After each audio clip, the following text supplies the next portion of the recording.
Selamat datang dan selamat beribadah kepada seluruh pengunjung kebaktian ini. Kami juga menyambut dengan sukacita kepada Bapak, Ibu, Saudara-saudari yang baru pertama kali mengikuti ibadah di GKI Pamanukan. Jika Bapak, Ibu, Saudara-saudari memerlukan informasi dan pelayanan, Bapak, Ibu, Saudara-saudari silakan menghubungi Majelis Jemaat melalui Penatua Jimmy Situmorang. Gladi resik kebaktian pasca subuh dan pasca pagi. Gladi resik kebaktian pasca subuh dan kebaktian pasca pagi diadakan pada hari Jumat tanggal 29 Maret 2024 atau setelah kebaktian Jumat Agung ini.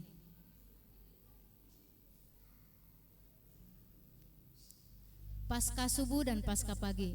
Majelis Jemaat mengundang anggota jemaat dan simpatisan hadir dalam kebaktian pasca subuh dan pasca pagi yang akan diselenggarakan pada hari Minggu tanggal 31 Maret 2024 dengan jadwal pelaksanaan sebagai berikut. Pasca subuh waktunya dimulai jam 5 waktu Indonesia Barat, sedangkan pasca pagi dimulai dari pukul 9 waktu Indonesia Barat, dipimpin oleh Penatua Yosafat Prasanda Hanario. Sekian warta jemaat hari ini.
Umat yang terkasih, hari ini kita akan bersama merenungkan peristiwa Yesus disalib, Melalui ibadah ini kita diajak untuk mengingat dan merenungkan pengorbanannya di kayu salib bagi kita. Marilah kita memusatkan hati kita pada kedaulatannya.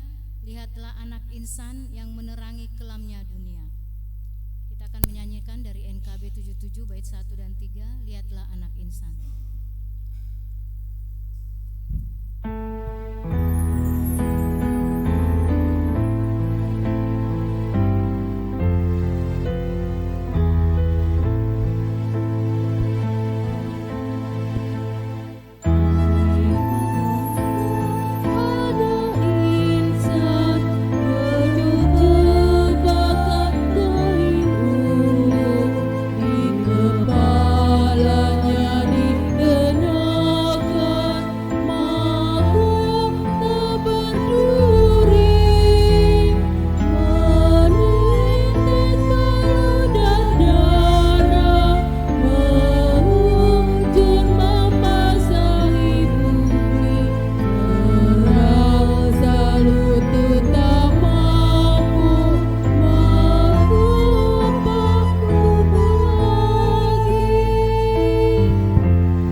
Pertolongan kita adalah di dalam nama Tuhan yang menjadikan langit dan bumi.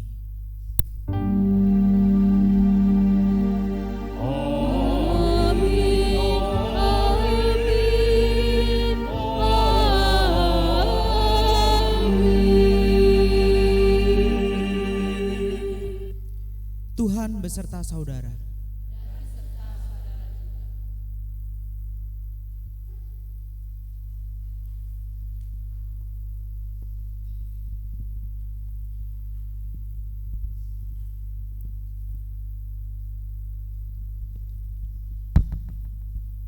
Kematian Yesus menjadi simbol penderitaan, tetapi juga kemuliaan. Melalui tubuh yang terkulai dan darah yang tercurah, Ia menyatakan cintanya bagi setiap kita. Kematiannya menjadi kurban penebusan terakhir. Seperti pernyataan Paulus dalam Ibrani 10 ayat 18. Jadi, apabila untuk semuanya itu ada pengampunan, tidak perlu lagi dipersembahkan kurban karena dosa. Mari kita berdoa mengakui dosa dan kesalahan kita di hadapan Tuhan. Kita berdoa dalam hati kita masing-masing.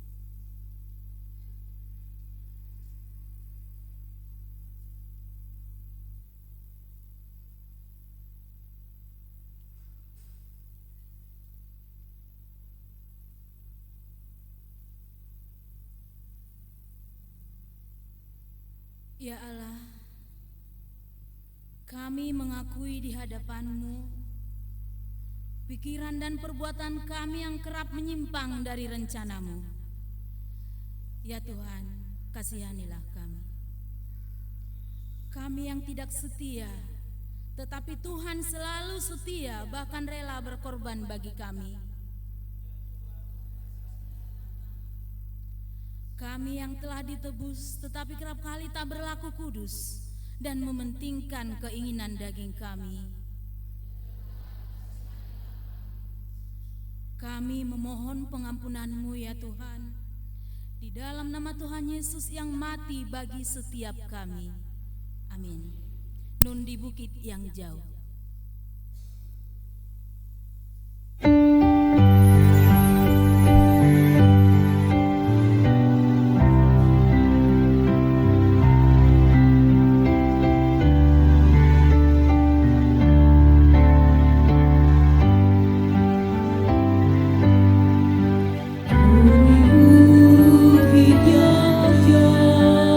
Tanpa kayu salib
jemaat kami undang berdiri.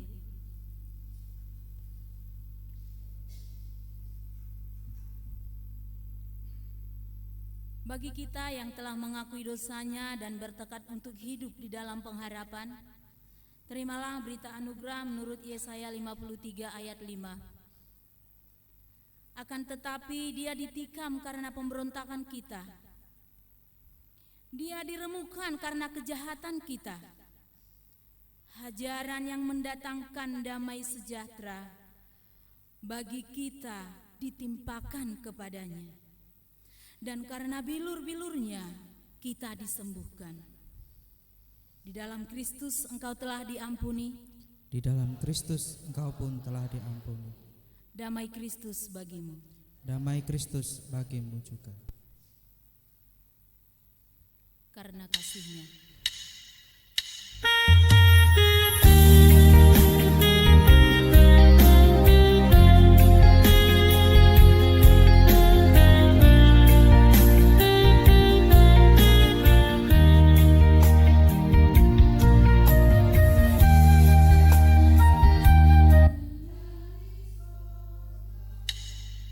Kita akan menyanyikan bersama-sama dengan anak-anak. Bait 1 anak-anak dulu, baru bait 2 kita nyanyi bersama. Anak-anak akan bernyanyi.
Sebelum kita membaca dan juga merenungkan sabda firman Tuhan, mari kita berdoa.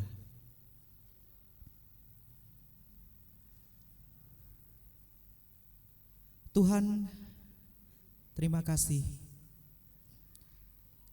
Tuhan berkenan untuk hadir ke dalam dunia, berkarya di dalam dunia, bahkan bersedia untuk memilih menderita, bahkan mati demi keselamatan kami semua.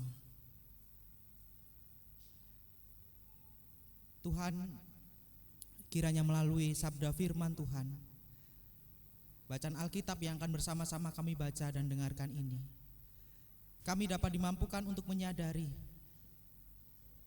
bahwa karya keselamatan Tuhan di atas kayu salib hanyalah karena cinta Tuhan. Sehingga kami juga dimampukan untuk menyatakan cinta kepada keluarga dan juga sesama kami.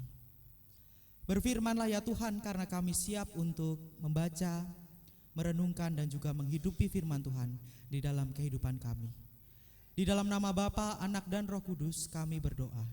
Amin.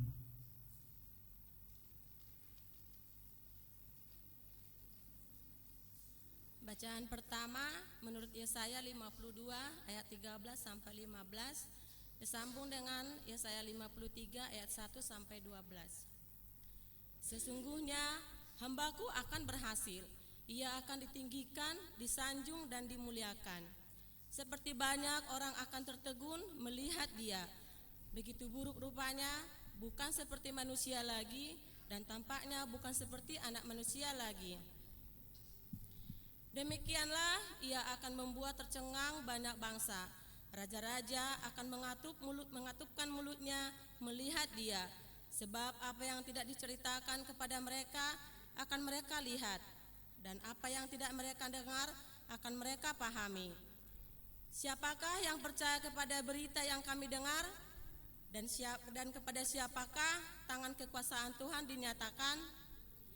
Sebagai taruk ia tumbuh di hadapan Tuhan, dan sebagai tunas dari tanah kering ia tidak tampan, dan semaraknya pun tidak ada sehingga kita memandang dia, dan rupa pun tidak sehingga kita menginginkannya. Ia dihina dan dihindari orang, seorang yang penuh kesengsaraan dan yang biasa menderita kesakitan. Ia sangat dihina sehingga orang menutup mukanya terhadap dia, dan bagi kita pun dia tidak masuk hitungan. Tetapi sesungguhnya penyakit kitalah yang ditanggungnya, dan kesengsaraan kita yang dipikulnya. Padahal kita mengira dia kena tulah, dipukul dan ditindas Allah. Tetapi dia tertikam oleh karena pemberontakan kita, dia diremukkan oleh karena kejahatan kita. Ganjaran yang mendatangkan keselamatan bagi kita ditimpakan kepadanya, dan oleh bilur-bilurnya kita menjadi sembuh. Kita sekalian sesaat seperti domba, masing-masing kita mengambil jalannya sendiri. Tetapi Tuhan telah menimpakan kepadanya kejahatan kita sekalian. Dia dianiaya, tetapi dia membiarkan diri ditindas dan tidak membuka mulutnya, seperti anak domba yang dibawa ke pembantaian. Seperti induk domba yang keluh di depan orang-orang yang menggunting bulunya, ia tidak membuka mulutnya. Sesudah penahanan dan penghukuman ia terambil, dan tentang nasibnya siapakah yang memikirkannya? Sungguh ia terputus dari negeri orang-orang hidup, dan karena pemberontakan umatku ia kena tulah. Orang menempatkan kuburnya di antara orang-orang fasik, dan di dalam matinya ia ada di antara penjahat-penjahat. Sekalipun ia tidak berbuat kekerasan dan tipu tidak ada dalam mulutnya, tetapi Tuhan berkehendak memeremukkan dia dengan kesakitan. Apabila ia menyerahkan dirinya sebagai korban penebus salah, ia akan melihat keturunannya. Umurnya akan lanjut dan kehendak Tuhan akan terlaksana olehnya. Sesudah kesusahannya, jiwanya ia akan melihat terang dan menjadi puas. Dan hambaku itu sebagai orang yang benar akan membenarkan banyak orang oleh hikmatnya, dan kejahatan mereka dia pikul. Sebab itu aku akan membagikan kepadanya orang-orang besar sebagai rampasan, dan ia akan memperoleh orang-orang kuat sebagai jarahan, yaitu sebagai ganti karena ia telah menyerahkan nyawanya ke dalam maut, dan karena ia terhitung di antara pemberontak-pemberontak, sekalipun ia menanggung dosa banyak orang dan berdoa untuk pemberontak-pemberontak. Demikianlah sabda Tuhan.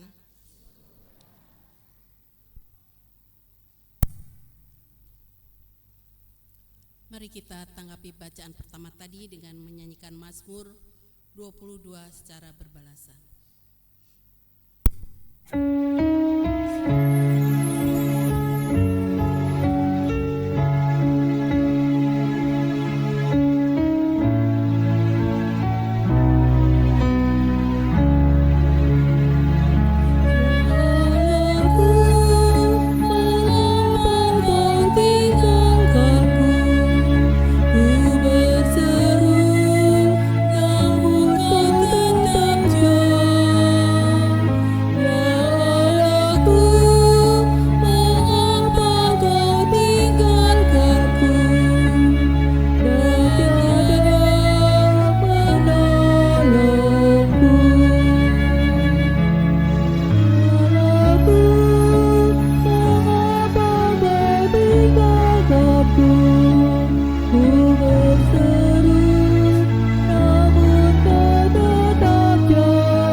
Bacaan kedua diambil dari Ibrani 10 ayat 16 hingga ke-25.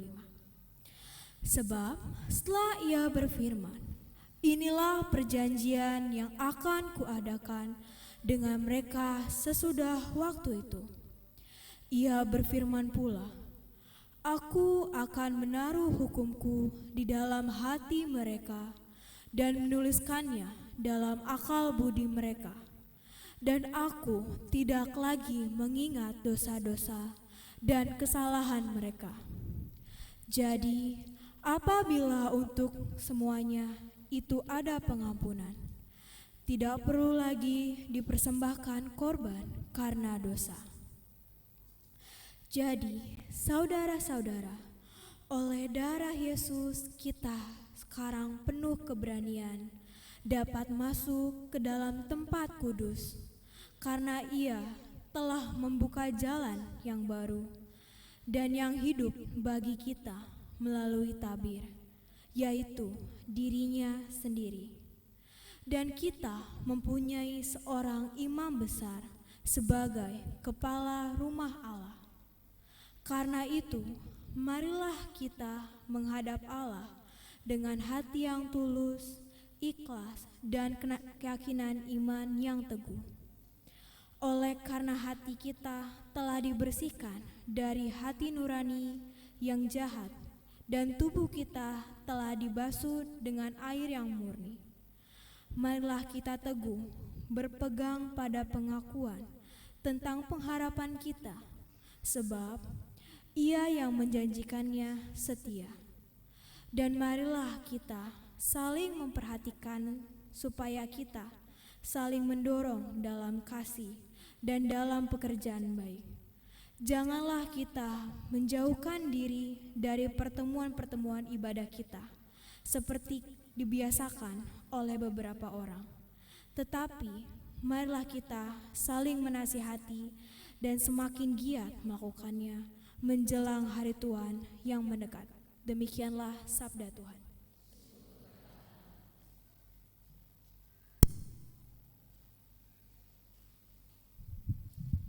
Injil Tuhan kita Yesus Kristus menurut Yohanes pasal 18 ayat 28 dilanjutkan sampai ayat pasal 19 sampai 37.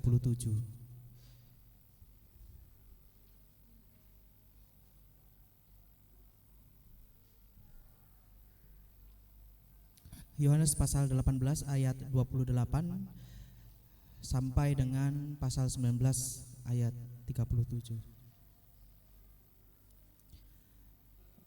Maka mereka membawa Yesus dari Kayafas ke gedung pengadilan. Ketika itu hari masih pagi. Mereka sendiri tidak masuk ke gedung pengadilan itu supaya jangan menajiskan diri, sebab mereka hendak makan Paskah. Sebab itu Pilatus keluar mendapatkan mereka dan berkata, apakah tuduhan kamu terhadap orang ini? Jawab mereka kepadanya, jikalau ia bukan seorang penjahat, kami tidak menyerahkannya kepadamu. Kata Pilatus kepada mereka, ambillah dia dan hakimilah dia menurut hukum Tauratmu. Kata orang-orang Yahudi itu, kami tidak memperbolehkan membunuh seseorang.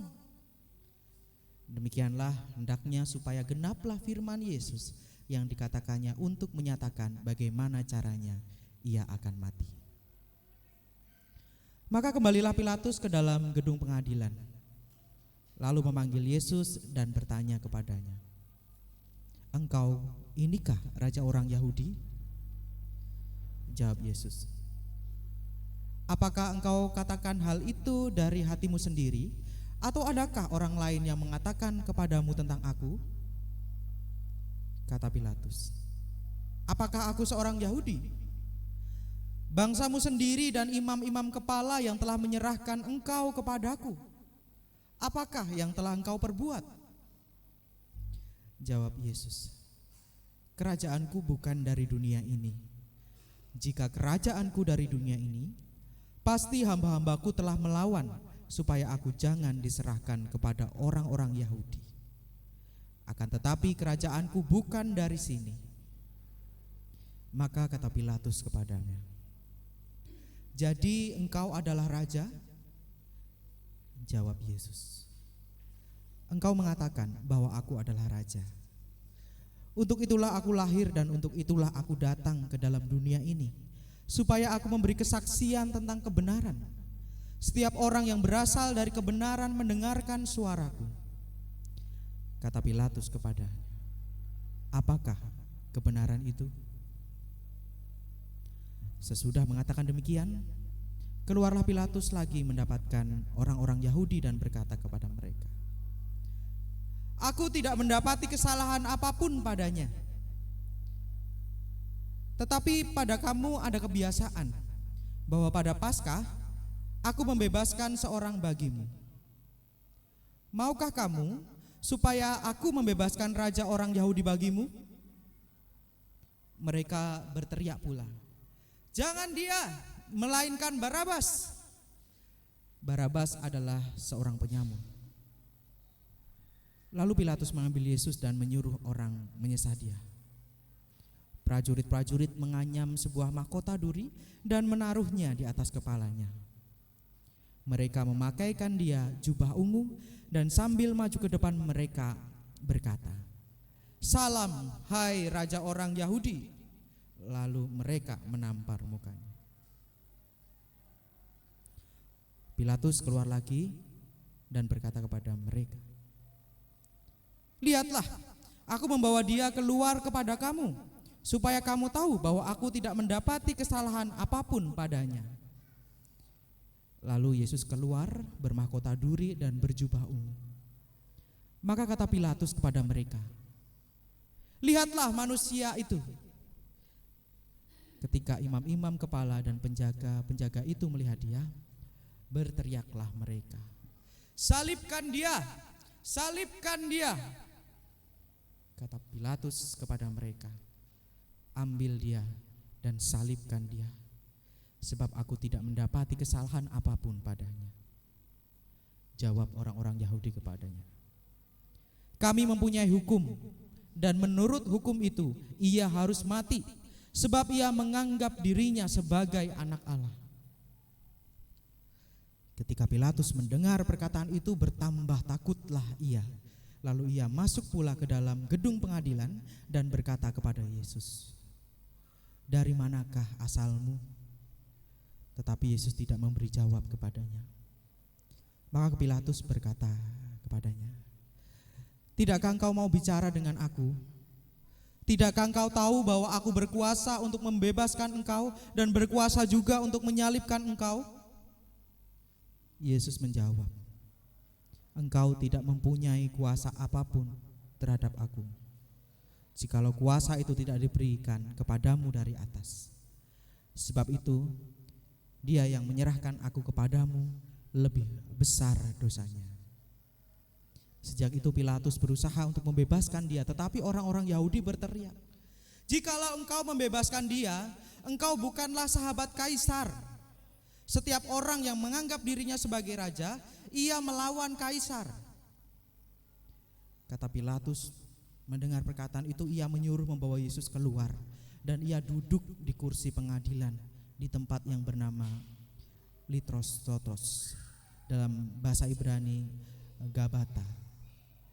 Hari itu ialah hari persiapan Paskah, kira-kira jam 12.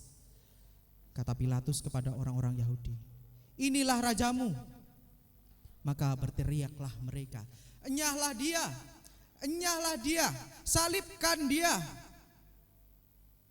Kata Pilatus kepada mereka, "Haruskah aku menyalibkan rajamu?" Jawab imam-imam kepala, "Kami tidak mempunyai raja selain daripada Kaisar." Akhirnya Pilatus menyerahkan Yesus kepada mereka untuk disalibkan. Mereka menerima Yesus. Sambil memikul salibnya, ia pergi keluar tempat yang bernama tempat tengkorak, dalam bahasa Ibrani Golgota. Dan di situ ia disalibkan mereka, dan bersama-sama dengan dia disalibkan juga dua orang lain, sebelah menyebelah, Yesus di tengah-tengah. Dan Pilatus menyuruh memasang juga tulisan di atas kayu salib itu, bunyinya, Yesus orang Nazaret, raja orang Yahudi. Banyak orang Yahudi yang membaca tulisan itu, sebab tempat di mana Yesus disalibkan letaknya dengan kota, dan kata-kata itu tertulis dalam bahasa Ibrani, bahasa Latin, dan bahasa Yunani. Maka kata imam-imam kepala orang Yahudi kepada Pilatus, "Jangan kau menulis raja orang Yahudi, tetapi bahwa ia mengatakan, 'Aku adalah raja orang Yahudi.'" Jawab Pilatus, "Apa yang kutulis tetap tertulis." Sesudah prajurit-prajurit itu menyalibkan Yesus, mereka mengambil pakaiannya lalu membaginya menjadi 4 bagian, untuk tiap prajurit 1 bagian, dan jubahnya juga mereka ambil. Jubah itu tidak berjahit dari atas ke bawah, hanya 1 tenunan saja. Karena itu mereka berkata seorang kepada yang lain, "Janganlah kita membagikannya menjadi beberapa potong, tetapi baiklah kita membuang undi untuk menentukan siapa yang mendapatkannya. Demikianlah hendaknya supaya genaplah yang ada tertulis dalam kitab suci.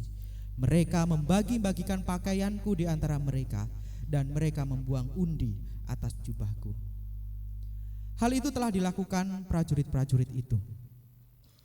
Dan dekat salib Yesus berdiri ibunya dan saudara ibunya, Maria, istri Kleopas, dan Maria Magdalena.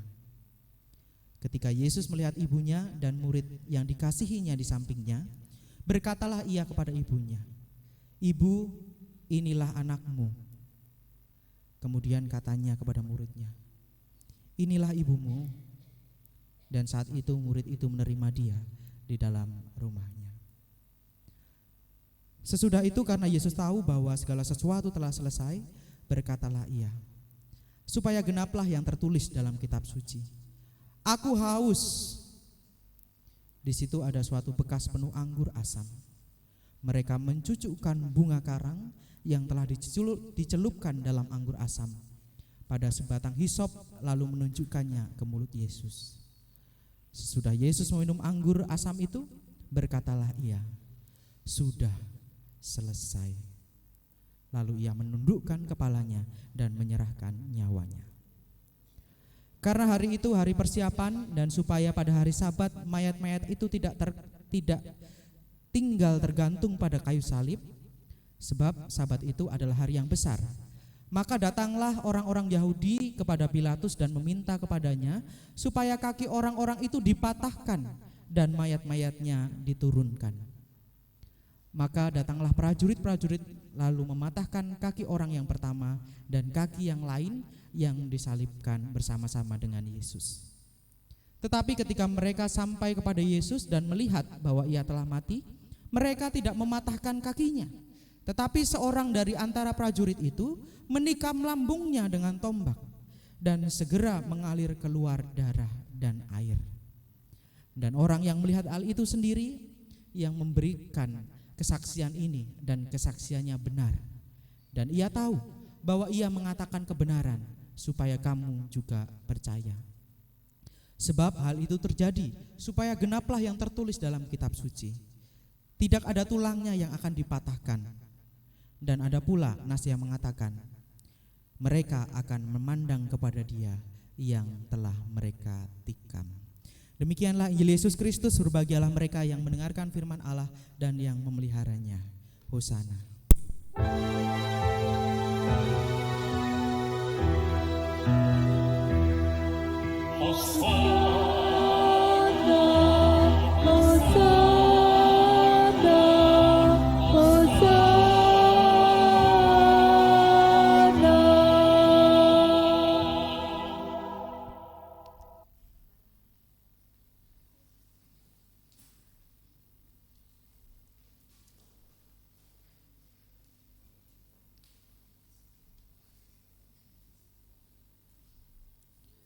Shalom Bapak Ibu yang terkasih dalam Tuhan. Panas ya. Jadi bersyukurlah, sebab dengan kepanasan ini kita semakin dapat menghayati penderitaan Tuhan Yesus di atas kayu salib. Saudara-saudara yang terkasih di dalam Tuhan, tema perenungan Jumat Agung pada hari ini adalah kedaulatan Allah di dalam salib. Apa yang saudara pikirkan ketika mendengar kata kedaulatan? Ya. Apa yang saudara pikirkan ketika mendengar kata kedaulatan? Ya. Apa? Kedaulatan dari kata daulat, ya, yang bisa berarti kuasa, ya. Berdaulat juga mempunyai arti berkuasa. Dan dalam bahasa Latin, kedaulatan ini disebut dengan superanus, yang berarti tertinggi, ya, tertinggi. Dengan demikian, kedaulatan dapat dimaknai dengan kekuasaan yang tertinggi yang dimiliki oleh seseorang untuk memerintah, untuk berkuasa di wilayah tertentu. Kalau di dalam kerajaan, ya seorang raja yang berdaulat. Jika di dalam kekaisaran, ya kaisar yang berdaulat, ya, yang berkuasa. Artinya seorang yang berdaulat itu ya orang yang yang terhormat gitu ya, yang mulia. Mereka memiliki kuasa yang mutlak untuk mengatur bahkan menentukan ke arah mana kekuasaan, kerajaan, pemerintahan akan berjalan. Di dalam iman kita percaya, kita yakin betul bahwa yang berdaulat atas seluruh ciptaannya, seluruh ciptaan Allah, segala makhluk, ya Allah sendiri. Allah yang telah mencipta itu berkuasa, berdaulat untuk menentukan segala sesuatu, termasuk menentukan keselamatan bagi ciptaannya di dalam Yesus Kristus. Artinya ia mulia, ia terhormat. Namun ketika kita membaca bacaan Injil yang cukup panjang tadi, kita justru menemukan makna yang sebaliknya. Ketika Tuhan Yesus ditangkap, ketika Tuhan Yesus diadili, ketika Tuhan Yesus hendak dicerca, didera oleh banyak orang, justru kelihatannya Tuhan tidak berdaulat, Tuhan tidak berkuasa. Kalau kata pemazmur tadi mengatakan, padahal engkau yang kudus dan berkuasa. Tetapi engkau mengapa tidak melakukan apapun ketika engkau ditangkap, ketika engkau didera, ketika engkau disalibkan? Padahal engkau berkuasa, engkau berdaulat. Apakah engkau tidak berdaulat lagi? Benarkah di dalam penderitaannya Kristus itu tidak berdaulat? Mari kita dalami bersama melalui bacaan kita hari ini. Dalam peristiwa sengsara dan kematian Tuhan Yesus, kedaulatan Allah itu justru pertama-tama tampak ketika Tuhan Yesus akan ditangkap oleh tentara Romawi dan juga prajurit Bait Allah. Pada Yohanes 18 ayat 4, ya, Tuhan Yesus mengatakan bahwa sesungguhnya ia sudah tahu hal apa saja yang akan terjadi di dalam kehidupannya, termasuk ketika ia akan ditangkap oleh para tentara Romawi. Dan ketika para tentara, para prajurit Bait Allah ini datang, ya, Tuhan Yesus hanya pertama-tama berkata, siapakah yang kamu cari? Siapakah yang kamu cari? Tuhan Yesus tidak mengatakan siapa yang kamu cari, ya. Siapa yang kamu cari? Tapi ia justru menyapa mereka seperti sapaan seorang tuan rumah yang menyapa tamu yang datang ke rumahnya. Kan tidak mungkin ada tamu datang, siapa yang kamu cari? Siapa yang kamu cari? Dan jawab mereka, Yesus dari Nazaret. Dan Tuhan Yesus tidak mengatakan itu atau yang itu, ya. Tapi Tuhan Yesus mengatakan, akulah dia. Dan mendengar hal itu, para prajurit malah terjatuh. Mereka malah mundur, jatuh ke tanah. Harusnya Tuhan Yesus yang takut karena ia akan ditangkap, ya. Tetapi malah mereka yang takut. Hal ini menunjukkan bahwa kuasa mereka untuk menekan Yesus tidak jauh lebih besar daripada kuasa Tuhan Yesus sendiri, ya. Bahkan Tuhan Yesus berkata 2 kali, siapakah yang kamu cari? Ya. Telah kukatakan kepadamu, akulah dia. Jika yang kamu cari, aku biarkanlah mereka pergi. Dari mereka tidak seorang pun yang kubiarkan binasa. Ketika Tuhan Yesus terdesak, ya, ketika Tuhan Yesus hendak ditangkap, ia tidak memikirkan dirinya sendiri, keselamatan dirinya sendiri. Oh, saya tak kabur aja lah, biarin para murid aja silahkan ditangkap. Enggak, ya. Tuhan Yesus justru mau melindungi para murid-muridnya. Jelas ini bertolak belakang dengan kecenderungan manusia. Jika manusia terdesak, ya, yang dicari ya temannya, gitu ya, orang lain. Ya. Bahasa anak sekarang playing victim, gitu ya. Dia kok yang salah, gitu ya. Dia kok, gitu ya. Tapi ya, Tuhan Yesus ternyata tidak. Ya. Ia memilih dirinya ditangkap, ya, demi para murid itu tidak binasa. Tetapi ketika Tuhan Yesus mau menyerahkan dirinya, seorang muridnya yang bernama Petrus ini justru berbuat gegabah. Dengan pedang yang ia bawa, ia memotong telinga hamba imam besar Maltus hingga terputus.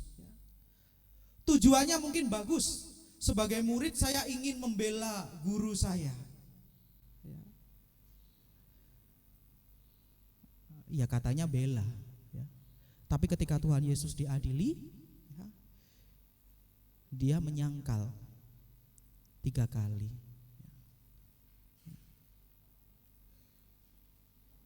Petrus memang nampaknya ingin membela Yesus. Namun permasalahannya adalah Petrus itu siapa mau membela Yesus? Apakah Yesus tidak cukup berdaulat untuk membela dirinya sendiri sehingga harus dibela oleh muridnya, seorang Petrus? Tentu tidak. Ia memiliki kedaulatan, ia memiliki kuasa yang lebih besar dari mereka. Karena Tuhan berdaulat, ia berkuasa, ia memilih untuk memberikan dirinya sendiri. Ini kan kemudian mengingatkan kita kepada beberapa orang, begitu ya, beberapa oknum, ya, yang katanya mau membela Tuhannya, ya. Bahkan seperti Petrus hingga melukai orang lain atas nama Tuhannya. Apa ya Tuhan silau, ya, dengan pembelaan mereka? Apakah tidak cukup berdaulat sampai dibela-bela bahkan melukai orang lain, ya?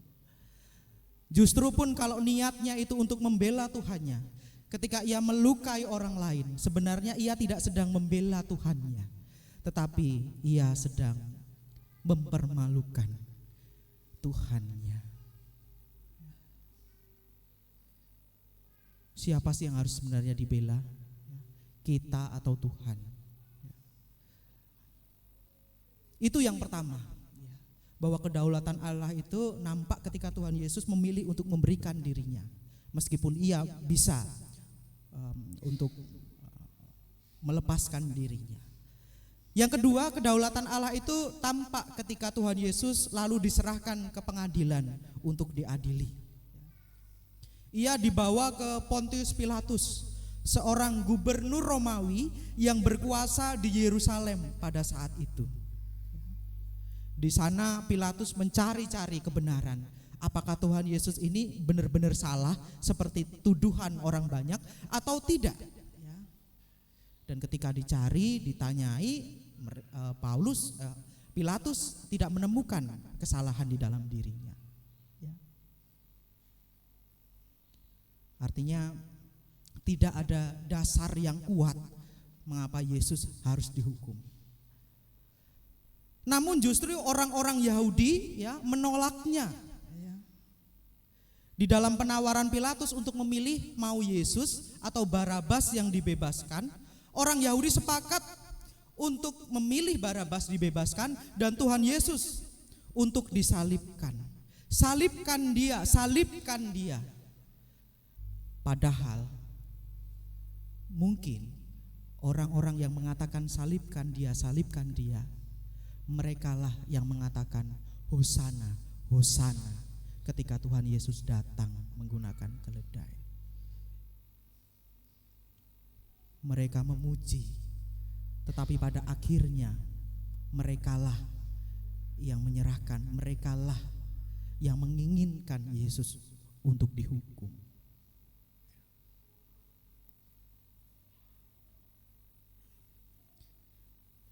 Keputusan tetaplah keputusan. Yesus harus menjalani keputusan itu. Ia membawa salibnya sendiri. Di sepanjang jalan, bahkan sampai ia disalibkan, ia menerima berbagai hinaan, cemoohan, bahkan penderitaan, siksaan dari orang banyak. Namun disinilah kedaulatan Kristus nampak. Ia berkuasa terhadap dirinya untuk tidak melawan balik. Ia memilih untuk tidak membalas mereka. Tapi Kristus dengan kedaulatannya memilih untuk mengampuni mereka. Mengapa bisa terjadi? Karena cinta di dalam hatinya. Seorang pejuang bernama Mahatma Gandhi, ya, seorang pejuang di India, ya, ia membuat sebuah definisi untuk menggambarkan cinta Tuhan Yesus itu.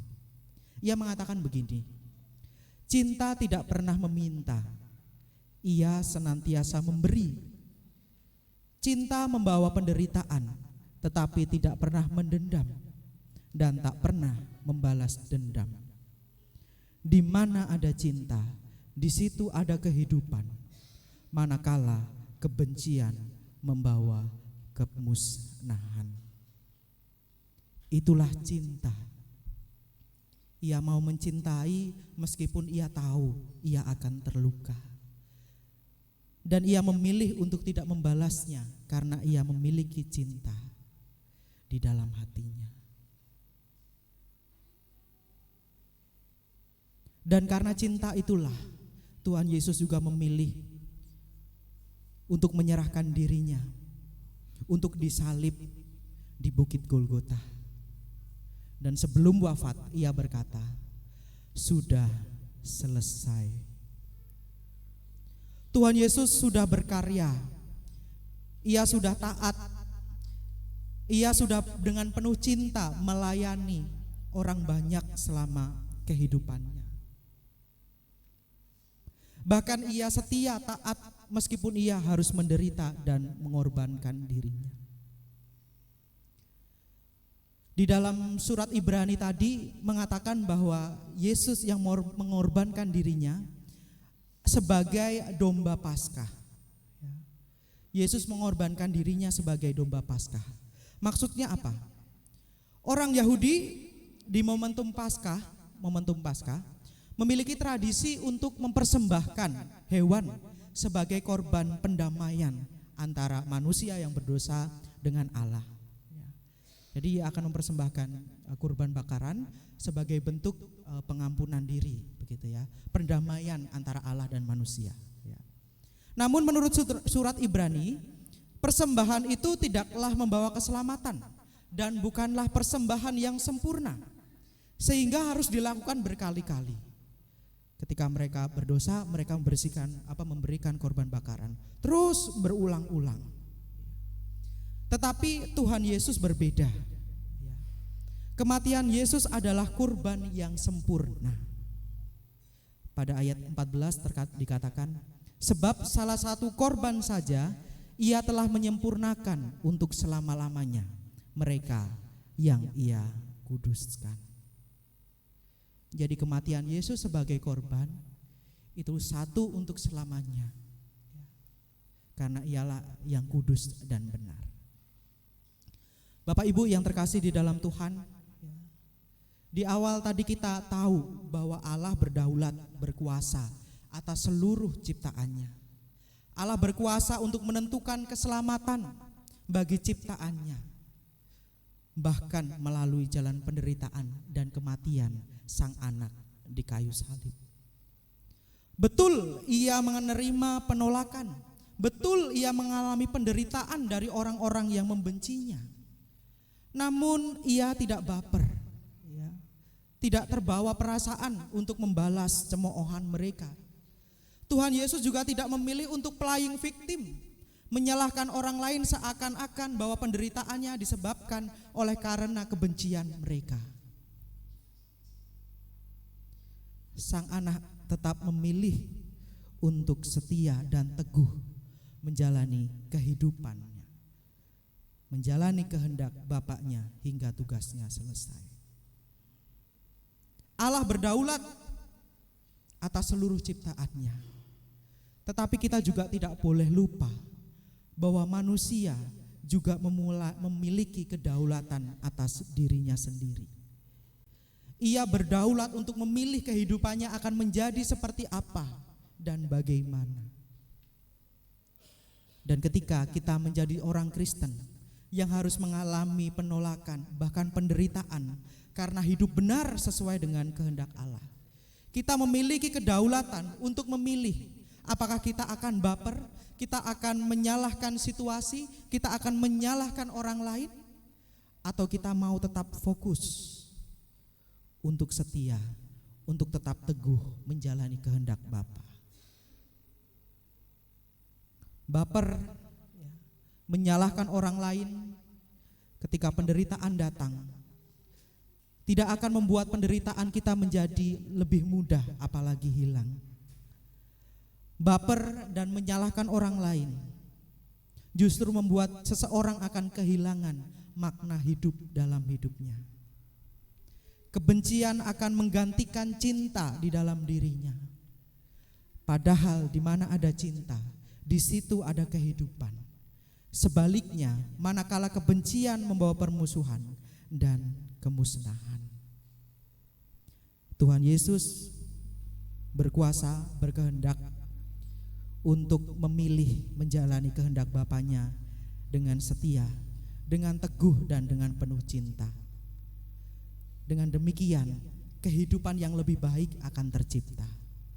Pertanyaannya bagi kita, maukah kita juga memilih untuk tetap setia, tetap teguh, bahkan mempertahankan cinta di dalam kehidupan kita, sehingga kehidupan keluarga kita, sehingga kehidupan gereja kita, sehingga kehidupan masyarakat kita akan menjadi semakin lebih baik lagi. Selamat merayakan Jumat Agung, Tuhan memberkati. Amin.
Umat diundang bangkit berdiri.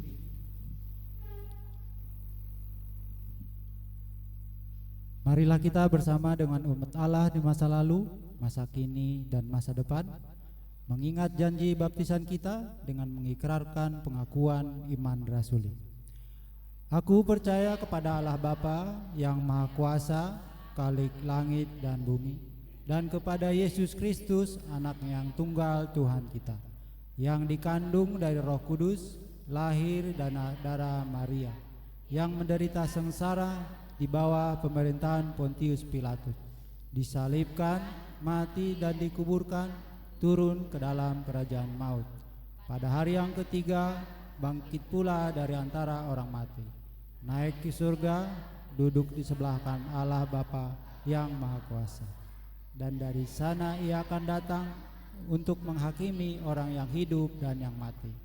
Aku percaya pada Roh Kudus, gereja yang kudus dan am, persekutuan orang kudus, pengampunan dosa, kebangkitan orang mati, dan hidup yang kekal. Amin. Persilahkan duduk. Jemaat masih berdiri. Tetap berdiri. Kita akan melaksanakan doa memandang salib. Jadi nanti ada 3 titik perhentian di mana salib akan berhenti, dan di mana salib itu berada, nanti Bapak Ibu Saudara mengarahkan mata dan juga tubuh seperti di mana salib itu berhenti, begitu ya. Jadi nanti kalau di tengah, di belakang, yang di depan tetap menyesuaikan.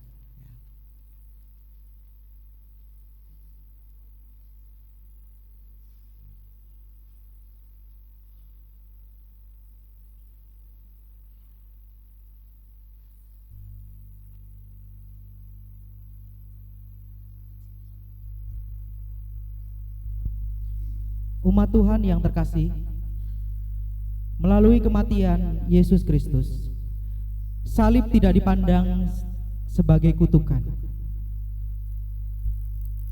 Yesus sendiri yang berdaulat, yang memilih salib untuk menunjukkan pada dunia bahwa Allah pun berdaulat penuh di dalam kekelaman sekalipun. Marilah kita memandang salib dengan mata iman. Marilah kita meneguhkan hati bahwa di dalam setiap pergumulan ada perlindungan dan pancaran kasih Allah.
Marilah kita berdoa.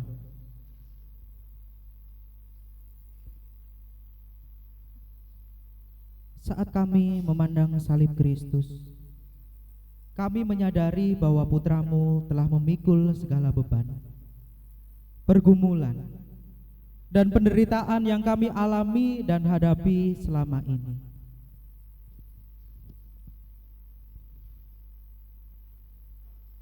Maka di dalam kerendahan hati, kami memohon belas kasih-Mu ya Allah, Lepaskanlah kami dari segala keluh kesah, oleh karena beragam beban yang kami rasakan.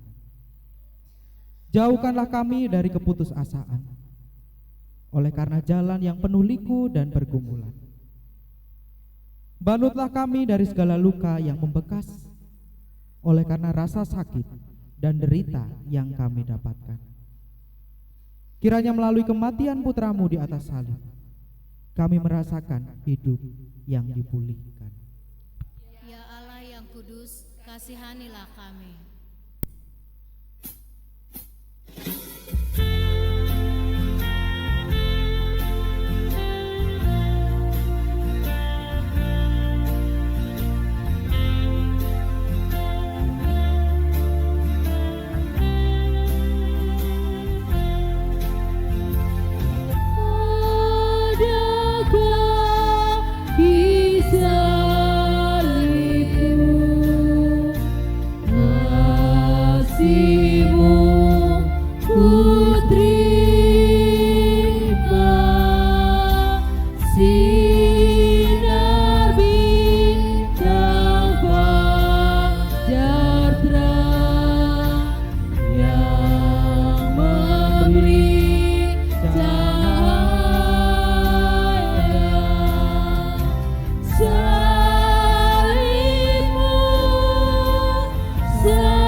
Saat kami memandang salib Kristus, kami pun mengingat bahwa Engkau hadir bersama dengan orang-orang yang lemah, mereka yang sedang tidak berdaya oleh karena kondisi fisik maupun mental yang tidak baik, mereka yang menjadi korban ketidakadilan, mereka yang tersisih dan terpinggirkan oleh karena status sosial maupun ekonomi, mereka yang sedang bingung oleh karena begitu terjepit dan menemukan jalan buntu dan tidak tahu lagi harus bagaimana.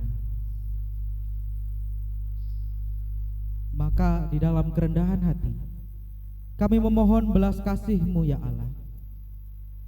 Nyalakanlah harapan yang tak pernah pudar bagi mereka yang menantikan pemulihan. Nyatakanlah keadilan dan kebenaran bagi mereka yang tertindas, dan berikanlah secercah cahaya bagi mereka yang ada di dalam kegelapan.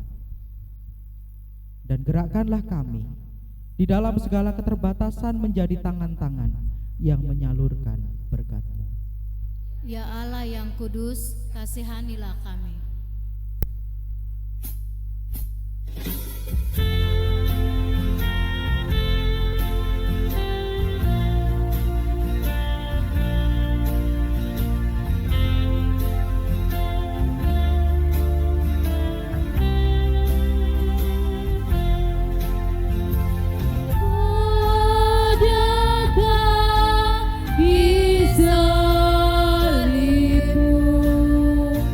Ku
Pada kaki salibmu kuingat kurbanmu. Saat kami memandang salib Kristus, kami percaya bahwa kasih-Mu pun dinyatakan bagi dunia yang sedang menantikan pemulihan. Ada peperangan yang terus memakan korban. Ada situasi politik yang tidak menentu. Ada kelaparan yang begitu memilukan. Ada juga wabah penyakit yang mengancam. Ada bencana yang datang tanpa bisa diprediksi. Tapi ada juga situasi ekologis yang rusak oleh karena manusia.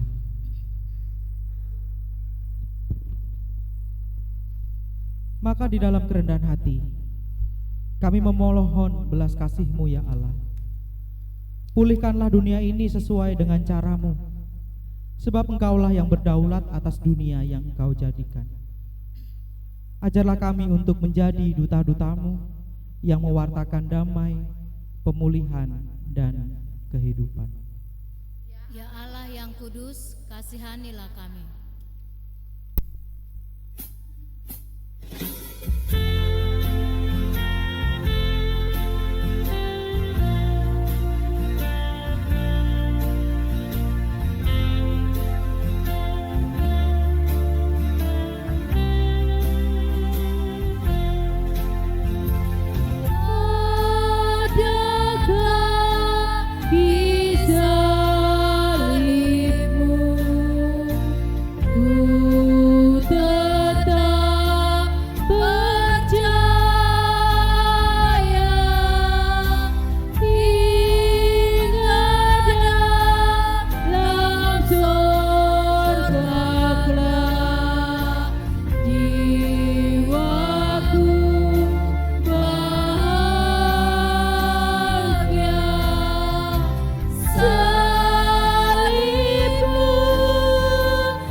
Mari kita berdoa.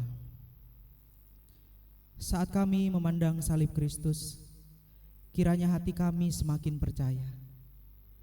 Sehabis gelap ada terang, di tengah ratap ada harap, setelah kehancuran ada pemulihan, dan bahkan di balik jalan derita dan kematian ada jalan kemuliaan dan kehidupan.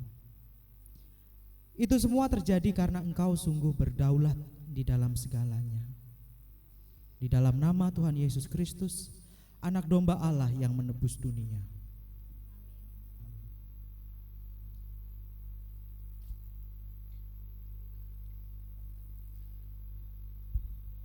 Silakan duduk.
Umat Tuhan yang terkasih, Kristus telah memberikan seluruh hidupnya bagi kita.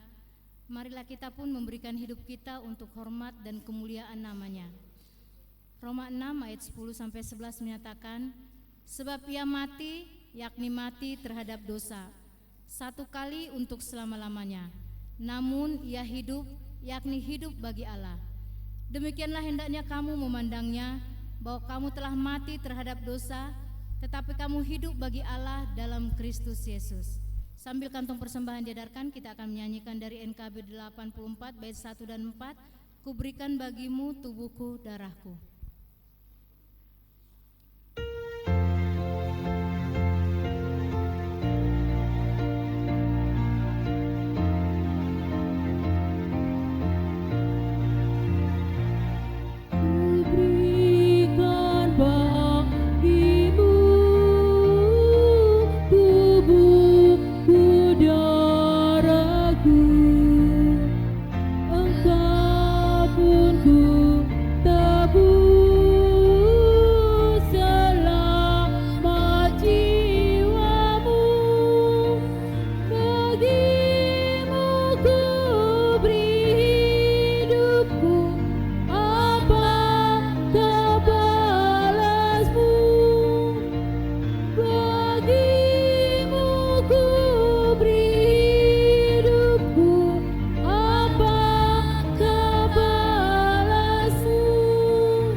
Kami bersyukur ya Tuhan atas kasih-Mu bagi setiap kami. Putra-Mu telah memberikan tubuh dan darahnya untuk menebus hidup kami. Inilah persembahan kami Tuhan yang kami bawa dengan ungkapan syukur. Terimalah hidup kami ya Tuhan yang kami persembahkan untuk hormat dan kemuliaan-Mu. Di dalam nama Tuhan Yesus kami berdoa. Amin.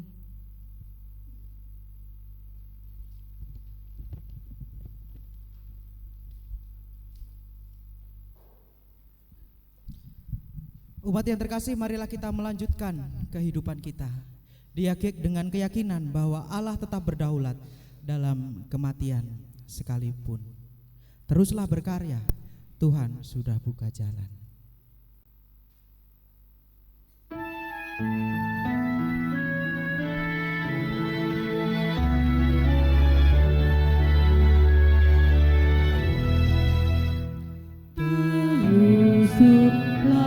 Dosa telah merusak kehidupan, mengubah dunia berselimut kegelapan.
Bukalah jalan melampaui akal budi yang tak terbayangkan, kita percaya terjadi. Kuasanya yang besar memberikan pengharapan, teruslah berkarya. Tuhan sudah buka jalan, tataplah ke depan, Ia jamin kehidupan. Pergilah, wartakan berita keselamatan. Nyatakan cinta kasih-Nya bagi semesta. Marilah kita mengarahkan hati kita kepada Tuhan. Jadilah saksi Kristus. Terpujilah Tuhan. Kasih karunia dan damai sejahtera dari Allah Bapa kita dan dari Tuhan Yesus Kristus dalam persekutuan dengan Roh Kudus menyertai kita dari sekarang hingga selama-lamanya.